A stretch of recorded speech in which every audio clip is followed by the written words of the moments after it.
Hola a tothom!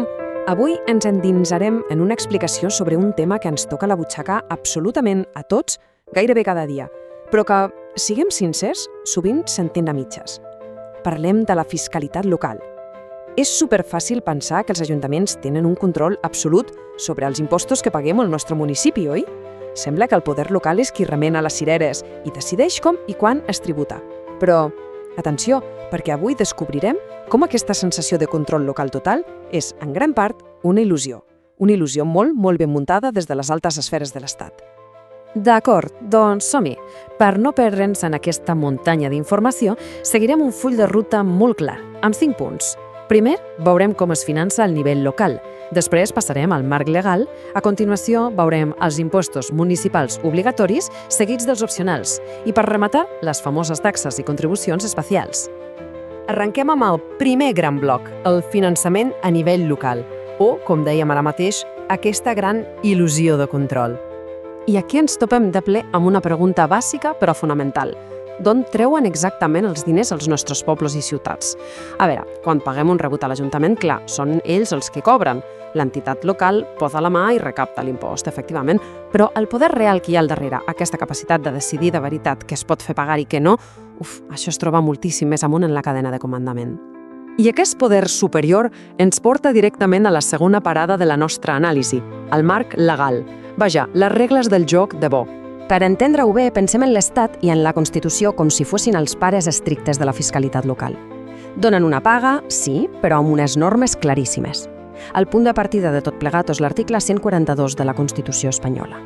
Aquest article ve a dir que les hisendes locals s'han de nodrir fonamentalment dels seus propis tributs i de la participació en els de l'Estat i de les comunitats autònomes. És a dir, la Constitució garanteix al municipi que tindrà ingressos, però, i aquí hi ha la trampa legal, garantir un finançament no vol dir, ni de bon tros, que els ajuntaments es puguin inventar lleis noves del no-res, ni parlar-ne.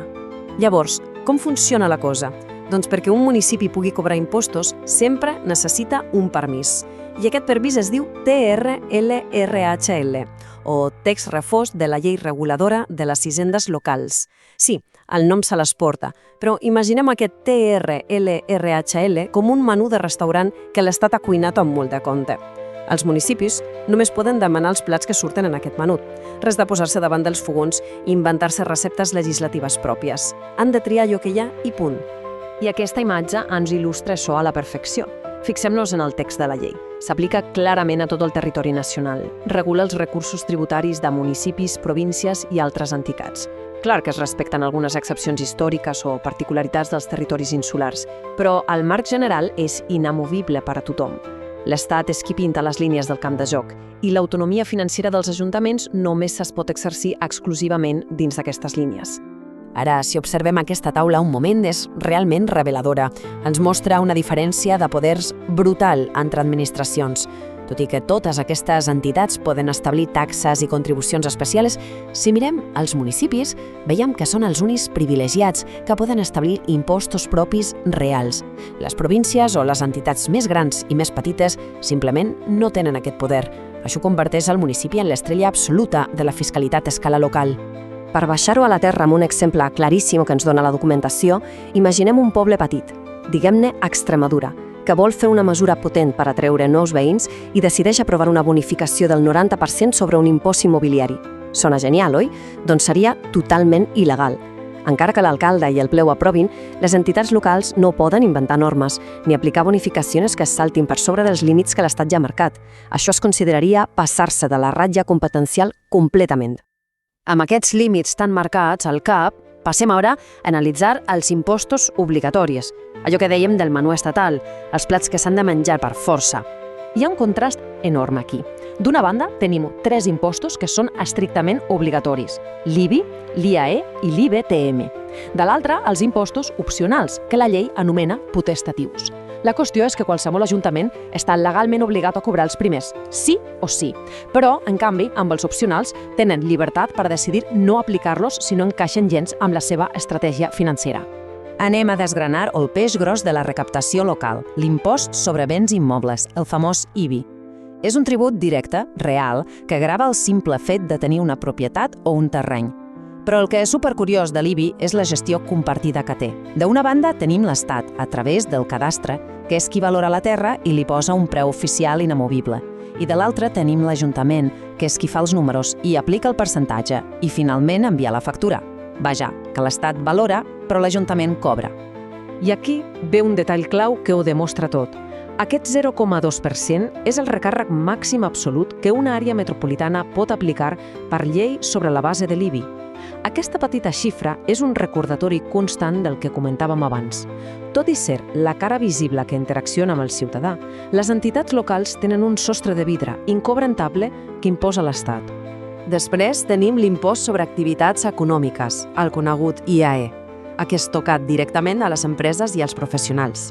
I tot i que d'entrada podria semblar una autèntica mina d'or per als ajuntaments, la trampa és que l'Estat hi dicta una llista infinita d'exempcions que, a més, moltes vegades són automàtiques. Això vol dir que moltíssims negocis en queden lliures de pagar. I clar, el consistori local s'ha d'aguantar i acatar-ho sense poder dir-hi res.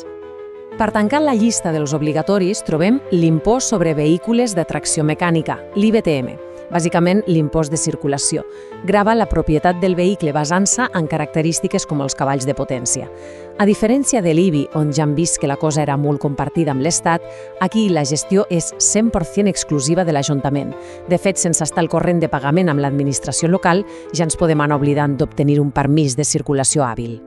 Deixem enrere els obligatoris i avancem cap a la següent part, els impostos opcionals. Com s'ho fa un ajuntament si necessita recaptar més diners? Aquí entren en joc opcions molt estratègiques. Per exemple, tenim l'ICIO, que es cobra sempre que cal demanar una llicència d'obres. També hi ha l'IUETNEU, que en llenguatge de carrer tots anomenem la plusvalia, dissenyat per gravar com s'encareix un terreny urbà quan es ven. O fins i tot poden aplicar un impost especial dissenyat per a luxes concrets, com els vedats privats de caça i pesca. Aquí l'interessant és com cada ajuntament ha d'estudiar molt bé la seva economia i el clima local abans de decidir si li surt a compte aplicar-los. Però alerta, perquè fins i tot quan l'Ajuntament pot triar lliurement aplicar aquests impostos opcionals, l'ombra de l'Estat continua ben present. Si un poble decideix aplicar aquest impost sobre despeses de luxe amb vedats de caça, no pot cobrar la quantitat que vulgui, ni pensar-ho. La llei intervé de seguida i posa un límit duríssim. El tipus de gravament està fixat en un màxim del 20% sobre la base imposable que prèviament ha dictat el Ministeri. Res no s'escapa d'aquest marc legal.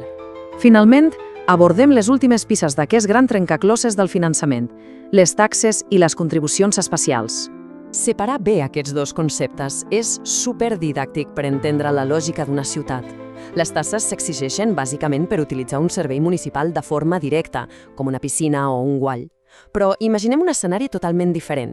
Què passa si l'Ajuntament fa una gran obra pública, com ara ser una zona verda preciosa just davant d'uns habitatges, i de sobte, patapam, el valor d'aquells pisos puja en picat de manera directa? Qui n'hauria d'assumir l'esforç?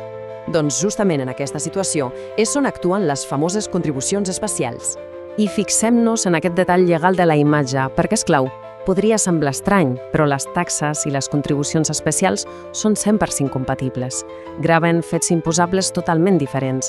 Un ajuntament podria aplicar tranquil·lament una taxa per al manteniment diari d'un servei concret i alhora reclamar una contribució especial si l'ampliació d'aquell mateix servei ha fet que un immoble valigui més. No hi ha cap doble imposició oculta, simplement són eines diferents operant de forma molt precisa.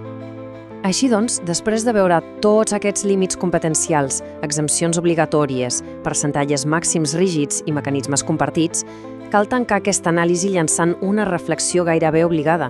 Si les nostres ciutats estan tan absolutament lligades a aquest menú impositiu, dissenyat milimètricament i controlat des de l'ombra per l'Estat, gaudeixen d'una veritable autonomia financera?